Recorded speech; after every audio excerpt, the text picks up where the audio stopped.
This is Arise News. We interrupt this program for a live event. Family, $2,500 just on heating and another $2,500 on everything else. So the energy by just a simple pipeline going through an area that wants it, an area that's not a rich area. It's actually a very poor area. We create jobs and everything else. And it's going to be way underground. Nobody's going to see it. Once they fill it up, nobody's going to see it. Nobody's going to know it's there. And families in New York and Connecticut and New England are going to save $5,000 a family. Think of that.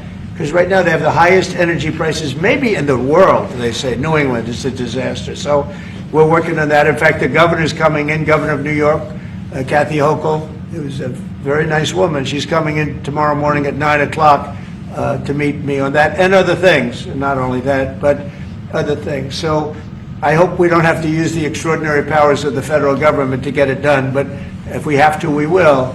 But I don't think we'll have to.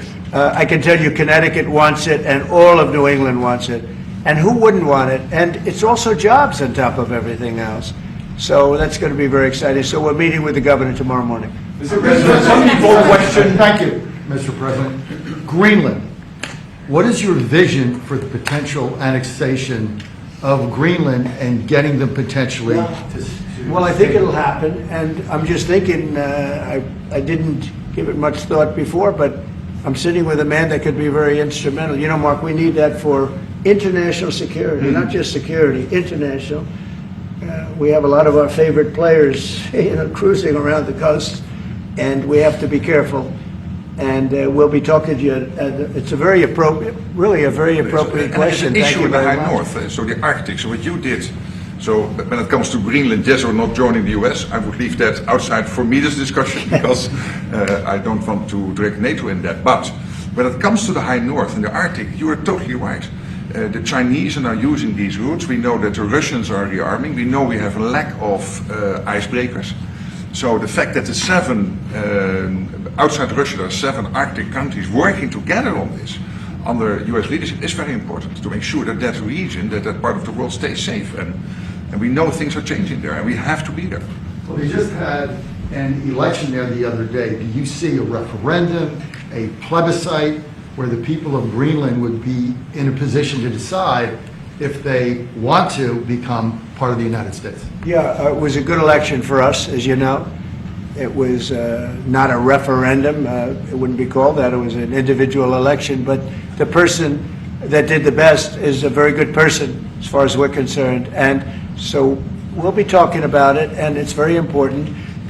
Mark mentioned the word icebreaker. So we've ordered, we're in the process of ordering 48 icebreakers. And Canada wants to know if they could use them. I said, well, you got to pay for them. Think of it, Canada. We pay for their military. Canada pays very little for their military because they think we're going to protect them.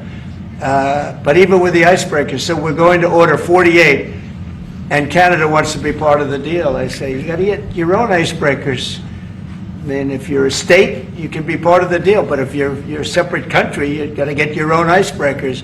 Russia, as you know, has about 40 of them. And we have one big icebreaker, but that whole area is becoming very important. And for a lot of reasons, the routes are, very direct to Asia, to Russia, and you have ships all over the place, and we have to have protection. So we're going to have to make a deal on that. And Denmark is not able to do that. Denmark's very far away and really has nothing to do. What happens? A boat landed there 200 years ago or something, and they say they have rights to it. I don't know if that's true. I don't think it is, actually. But we've been dealing with Denmark, we've been dealing with Greenland, and we have to do it. We really need it for national security. I think that's why NATO might have to get involved in a way, because we really need Greenland for national security. It's very important. We have a couple of bases on Greenland already, and we have quite a few soldiers, and maybe you'll see more and more soldiers go there. I don't know. What do you think about that, Pete? So, don't answer that, Pete. Don't answer that. But we have bases, and we have quite a few soldiers in Greenland.